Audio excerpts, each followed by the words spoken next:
Desde chiquitos creo que podemos lograr realmente una mejor sociedad, así que les presento al especialista en el tema y para que puedan entender lo que es el concepto de ley, que yo les voy a dar a quienes estén interesados una copia de lo que va a ser presentado el 10 de agosto en el Parlamento, se la van a poder llevar.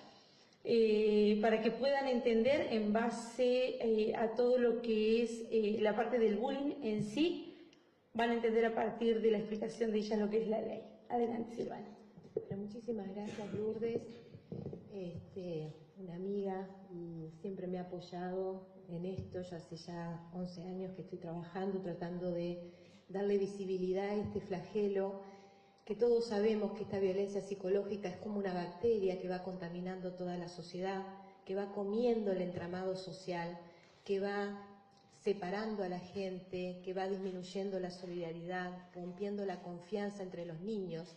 Los niños te dicen, total, antes que me lo hagan a mí, lo voy a hacer yo, o ¿para qué voy a defender si después me lo van a hacer a mí? Mejor no me meto. Entonces, esta violencia que se reproduce y que nos contamina, de alguna manera tenemos que empezar a hacernos responsables, porque los niños no tienen voz y voto más allá que a través de nosotros. Yo siempre digo, cuando hago una conferencia sobre acoso laboral, la sala se llena. Cuando hago una conferencia sobre bullying, la sala está prácticamente vacía. ¿Por qué? Porque los niños no pueden venir. Y ahora vamos a ver datos alarmantes en el Uruguay y datos alarmantes en el mundo y alertas de las cuales Lourdes después les va a contar y por qué es tan importante sacar adelante este proyecto de ley. Vamos a pasar los datos, por favor. Pasar uno a uno hasta llenar. Para que ustedes vean, en Uruguay el 19% de los suicidios en adolescentes es por bullying. 3 de cada 10 lo están padeciendo en este momento y solo 2 de cada 10 lo cuentan. O sea, tenemos 8 niños que están sufriendo en el silencio este flagelo, esta tortura psicológica. Y en el ciberbullying es más grave todavía, porque no solamente contamina toda la vida del chico, sino que aparte 1 de cada 10 lo cuentan, porque no temen de que les quiten las redes sociales. El 70% de los actos de bullying es delante del docente. O sea que tenemos que apelar a la capacitación y a responsabilizar a los docentes. Por eso los niños no lo cuentan, porque si el docente lo ve y no hace nada, o aún peor, se suma riéndose con el resto, entonces, ¿quién me protege a mí?, dice el niño, ¿no? Las edades de mayor riesgo son los 8 años y en la adolescencia, pero también he tenido casos de 3, 4, 5 años, he tenido casos de más grandes, sexto de liceo, quinto de liceo y también casos a nivel universitario. Por eso yo propongo y le propuse a Lourdes que esta ley no es de acoso escolar, como se tiene que llamar, sino acoso en los centros educativos, porque pasa a todos los niveles. Y el mayor riesgo de suicidio que tenemos en el bullying es las nenas, y los intentos de suicidio que no están contabilizados también son altísimos en estos casos de bullying. Sigamos. Vos pasa, ahí está. El 60% de los acosadores, a todo lo que nos preocupa la violencia, terminan delinquiendo antes de los 24 años. Y según un informe de una criminóloga que vino a presentar el año pasado, este año en el precongreso de Mobbing y Bullying, dice que todos los delincuentes hicieron en su infancia bullying. Los acosadores llegan al mundo de los adultos como auténticos depredadores, pero no solamente depredadores organizacionales, sino también depredadores familiares. Por eso sabemos que el mobbing, el acoso laboral, es la continuidad del bullying. Y si hacemos prevención en el bullying, estamos haciendo prevención en el acoso laboral. 24 millones de niños y de jóvenes lo están padeciendo en este momento. Y el 48% de las víctimas terminan enfermándose de enfermedades realmente graves, sabiendo que el 90% termina con síndrome de estrés postraumático cronificado, con cambios en la estructura de la personalidad para el resto de la vida. Por lo tanto, estamos construyendo niños rotos. El 30% de los niños en Uruguay están siendo medicados con psicofármacos. Sigamos. La UNESCO dice, según una investigación que se hizo y que no se ha divulgado lamentablemente, es que el 51,1% en Latinoamérica está siendo víctima de bullying, más que en el resto del mundo, más que en África. Así, la explicación que ellos dan es que Latinoamérica es el país o la región de mayor inequidad y por eso estamos asistiendo a este tipo de violencia, que como vamos a ver, nada tiene que ver con el género. Mientras en Europa, Asia y África oscila entre un 30 y un 40%. Y Europa está trabajando en esto en una forma permanente y continua. Tienen investigaciones, tienen mediciones y aún tienen estas cifras. Afecta el desempeño de la lectura y la matemática. Tenemos que saber que nuestros niños no están rindiendo, y eso lo muestran las pruebas, por este factor también. Porque el clima escolar se vuelve tan tóxico y estresante que están en permanente estado de alerta. Cuando una persona está en permanente estado de alerta, el hemisferio derecho no puede funcionar porque todo está enfocado en el izquierdo. Entonces, todo lo que tiene que ver con la creatividad, con el hacer, con el construir, no lo pueden lograr porque están, ¿qué?, en posición de defensa y de ataque.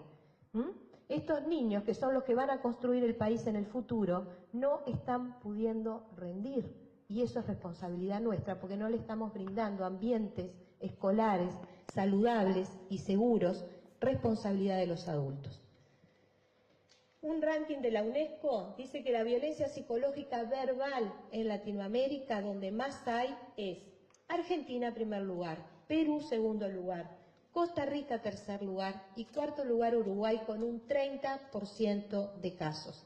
Se ha naturalizado el chiste, la burla, el no saludar a alguien, el no querer jugar con alguien, el dejarle de lado, el decirle, como me decía una nenita el otro día, ¿podrás creer que Sofía le dijo a toda la clase que tienen prohibido jugar conmigo? ¿Y qué hicieron los demás? Le hicieron caso y yo me quedé sola. La soledad es el peor infierno en el que puede vivir un niño cuando necesita del otro para construirse y para crecer. Sigamos. Vamos.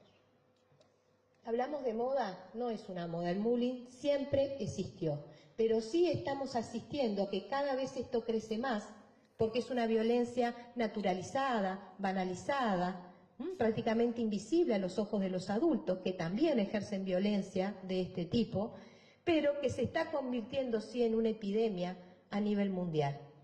Sigamos. Tenemos los tipos de acoso escolar que están acá en el proyecto de ley, que abarca a todos: el verbal, el físico, el psicológico y el social. ¿Cuál es el más destructivo? El psicológico y el social. Esa es la verdadera tortura. Sigamos.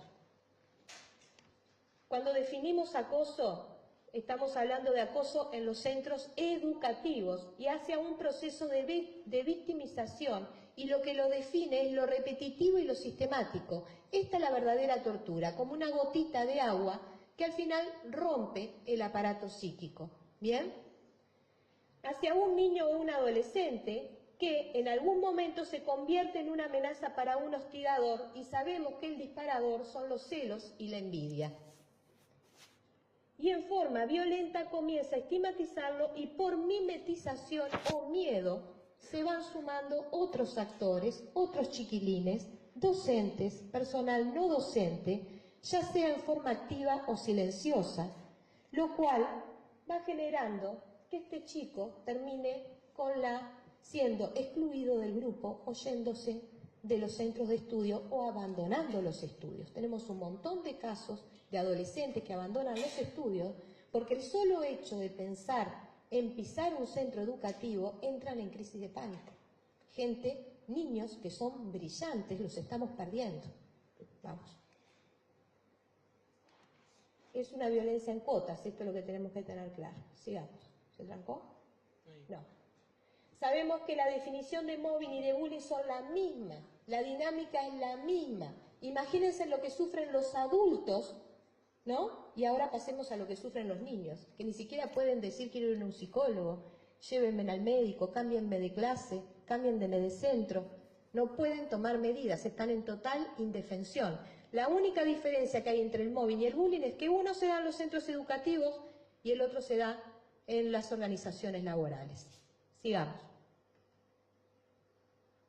Para adelante. ¿Cuáles son los mitos?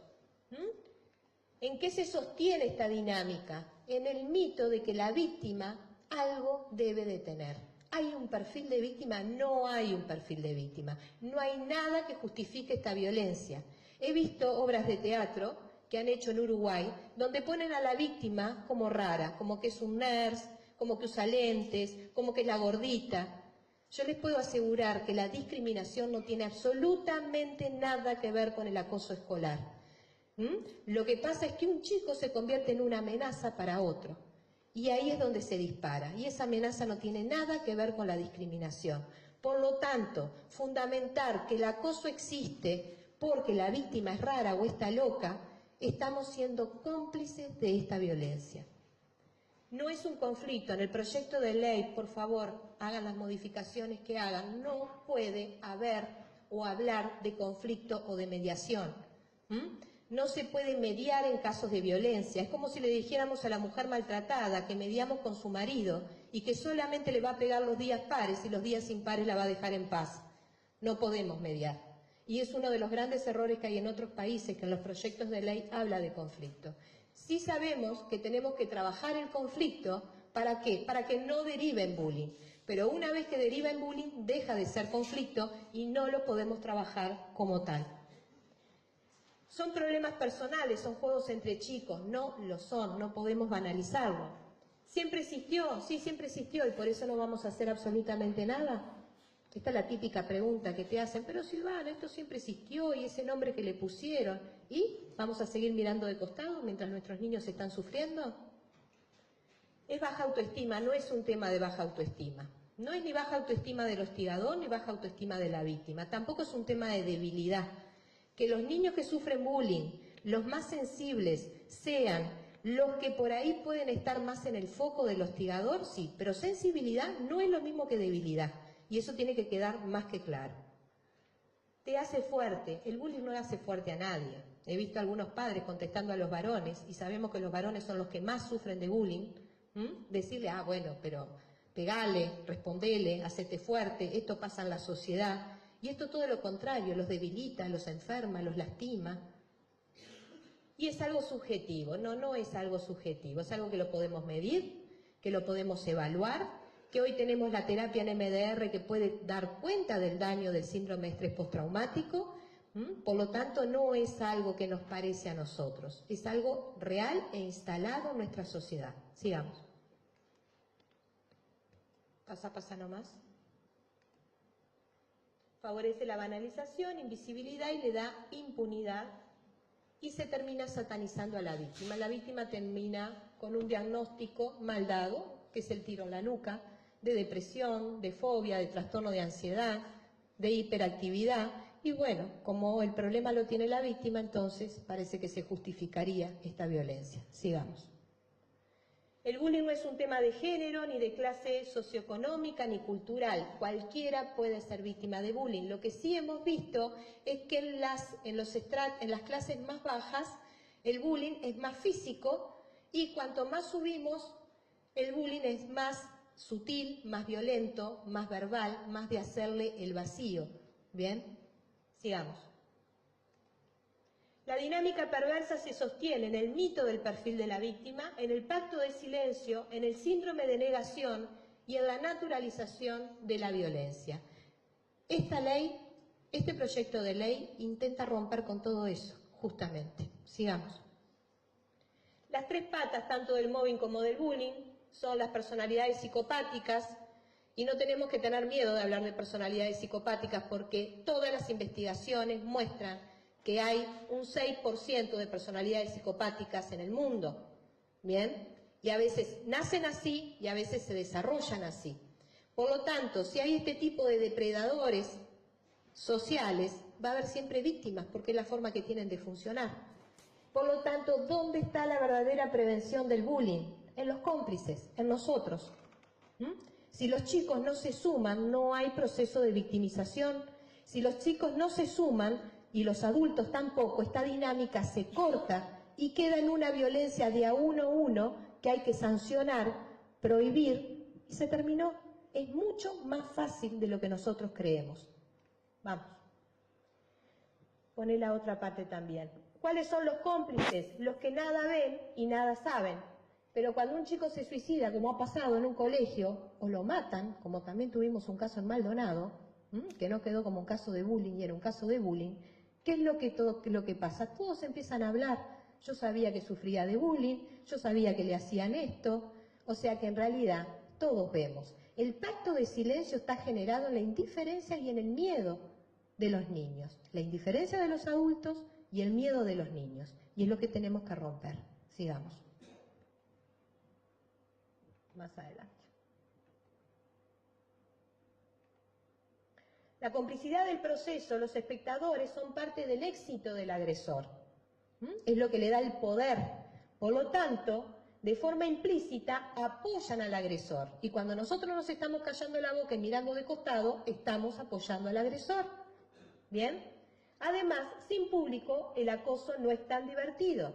Y ahora, con las redes, cuando el acoso pasa a las redes, ¿con qué nos encontramos? Con que este proceso de mimetización, del todos contra uno, lo que en un colegio podría demorar un mes o dos, se hace en segundos. Y el chico no tiene lugar de escapar, porque no son las 6 horas u 8 horas de colegio. Esto va a la casa con él. Por lo tanto, el riesgo de suicidio en los casos de bullying es prácticamente inminente, porque el chico no encuentra salida. Por eso vemos que muchos niños se suicidan tirándose de un precipicio. ¿Por qué? Porque no pueden más.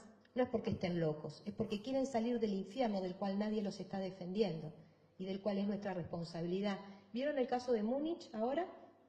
De este adolescente de 18 años que salió a un centro comercial a matar al adolescente. Bueno, ahora todos salieron a decir sus compañeros de que había sido durante años víctima de bullying. Y él les decía, no me dejan en paz, me voy a vengar. Va a llegar un momento que no voy a aguantar más y voy a venir y los voy a matar a todos. Y fue lo que hizo. Claro que estos son los casos menos que tenemos. Por lo general el niño termina decidiendo quitarse la vida antes que hacer esto. Bien, sigamos. Las fases del proceso de acoso tenemos el disparador, ahí es donde tenemos que invertir en capacitación. Si nosotros tenemos equipos, docentes, psicólogos, dentro de los centros de estudio, donde sepan cómo identificar esta violencia y a su vez preparemos a cada niño, que esto está en el proyecto de ley, para que haya niños dentro de cada centro preparados para monitorear estas situaciones y denunciar, porque tiene que haber un protocolo, cada colegio lo tiene que haber, entonces vamos a prevenir, porque los chicos no se van a sumar al acoso, pero también si el acoso se da, lo vamos a poder encontrar o prevenir en la primera fase. Y ahí no hay daño en la primera fase por lo general. Bien, continuemos. Sabemos que esta es la espiral perversa. ¿Dónde está la perversión? En que sigamos creyendo que la víctima es culpable. Ahí está la perversión. Yo les digo, el niño que sufre de bullying es lo mismo que sufrir un tornado. ¿Qué pasa? Genera síndrome de estrés postraumático. Cuando alguien sufre una catástrofe, puede llorar, puede gritar, se la atiende, se le permite que se enferme, se permite que se le quede en su casa, se la protege si hay nuevos vientos. Cuando un niño sufre de bullying, si llora, se lo trata de loco, o de débil, o de frágil. Si grita, si se enferma, el problema es de él. Y lo peor, que tiene que seguir yendo al centro educativo, tiene que seguir viviendo todos los días un nuevo tornado. Porque es obligatorio ir. Sigamos. Consecuencias: expulsión del chivo expiatorio y la autoexclusión, la revictimización, el tiro en la nuca, la culpa la tienes tú, los falsos diagnósticos o los malos diagnósticos, el TEP, el síndrome de estrés postraumático complejo, que ahora estamos haciendo una investigación por la cual vamos a probar que genera cambios en la estructura de la personalidad, enfermedades físicas, estigmatización social y aislamiento, daño en la familia y consecuencias económicas, suicidios e intentos de suicidio. Sigamos, ya estamos terminando. Este es el modelo circular del daño, el que fui construyendo durante estos años para que ustedes entiendan que el daño es psicológico. Luego se extiende a lo físico, las ganas de vomitar, los dolores en la panza de los chicos, los dolores de cabeza, las alergias, empiezan a aparecer diabetes, trastornos del sueño. Esto que genera, los padres empiezan a incursionar por diferentes médicos, psicólogos, terapeutas, nadie da el diagnóstico, buscan el problema en la víctima Y esto que va a generar daños económicos. Y a su vez, ¿qué pasa? Muchas familias con chicos que han sufrido de bullying terminan desarmándose porque es tanta la soledad en la que lo viven y la presión en la que tienen, que ellos mismos terminan desgastándose como familia y el chico termina realmente con un sentimiento de culpa agregado. Y todo esto puede tener daños irreversibles, tanto psicológicos, físicos, económicos como vinculares. Sigamos. Estamos construyendo niños rotos. La culpa es el peor arma de tortura que estamos utilizando con los niños que sufren de bullying. Algo tú habrás hecho. Algo debe haber en ti, por lo cual esto te pasa. Y el infierno es la verdadera soledad en la que viven. Y ahora paso a explicarles por qué este aislamiento es tan destructivo para nuestra sociedad. Nosotros somos seres sociales por naturaleza. Nosotros no podemos construirnos, nacer y vivir si no tenemos la validación y la mirada del otro. Por lo tanto, cuando a un niño se lo aísla, ¿qué estamos haciendo? Estamos yendo contra su propia naturaleza, lo estamos matando. Para que ustedes entiendan, esto ponelo todo, ¿por qué está pasando esto en el Uruguay con respecto a los procesos del chivo expiatorio, estos linchamientos que estamos generando a nivel escolar con niños que se convierten en chivo expiatorio? Y porque los grupos están caóticos, porque hay falta de autoridad, porque las reglas no están claras. Entonces estas dinámicas naturalmente, y pueden investigar estudiar al mayor investigador en esto, René Girard, explicaba que un grupo se une en el caos, ¿cómo? Buscando un chivo expiatorio. A veces hasta la política es así, nos unimos en contra de alguien. Y esta es la dinámica que se reproduce en nuestra sociedad en forma milenaria. Entonces, para romper con esta dinámica, tenemos que entender que cuando vemos que todos están contra uno, acá el uno no es el culpable. Acá hay un proceso disfuncional que se llama proceso del chivo expiatorio. Sigamos. ¿Cómo hacemos prevención? Sancionar la violencia psicológica. Cuando un chiste se hace para lastimar a alguien o burlarse de alguien, ya no es un chiste y debe prohibirse. Y menos que un docente o un maestro se ría de ese chiste. Desnaturalizar estas prácticas, sensibilizar y desarrollar la empatía en los chicos. Hay muchas formas de desarrollar la empatía que están perdiendo. Capacitar a todos, cuando hablo de todos es todos, padres, alumnos, docentes, no docentes, todos. Medir, tenemos que medir, acá no hay medición, hemos intentado medir, hemos intentado armar barómetros, pero parece que a nadie le interesa realmente cómo podemos llegar a ver en qué lugares hay más, en qué edades hay más, en qué centros. Armar protocolos, pero protocolos que no sean protocolos de cumplimiento, cumplo y miento. Porque ahora van a salir todos los colegios a armar protocolos y de nada sirve un protocolo si no está todo lo otro, que es dar conciencia y visibilidad a estas dinámicas. Formación de expertos en la materia en cada centro educativo. Tiene que haber docentes responsables y la dirección de los centros responsables, que es lo que también habla este proyecto de ley, donde quien tiene última responsabilidad frente a no hacer nada es quien dirige el centro educativo, pero también los docentes. En España hay casos de procesamiento a docentes y a directores de colegio por no haber hecho nada en situaciones de bullying. El otro día un director de un colegio le decía a una mamá de un paciente mío que bueno, que esto pasaba en todos lados, que se iba a tener que adaptar, que aunque lo cambiara de colegio le iba a volver a pasar, que así funcionaba la sociedad. Estamos todos locos. Hay que desarrollar más investigaciones. El año que viene hacemos el Congreso Internacional de Mobbing y Bullying de nuevo en Uruguay, en su 5ª edición. Esperemos que frente a los demás países, ya casi todos tienen ley de bullying, nosotros podamos también presentar este proyecto que ya sea ley y que podamos entonces avanzar en investigaciones. ¿Para qué? Para que nos aporten y nos retroalimenten en ir modificando esta ley. Y bueno, y la ley que está acá y que los agradezco a todos ustedes. Muchísimas gracias.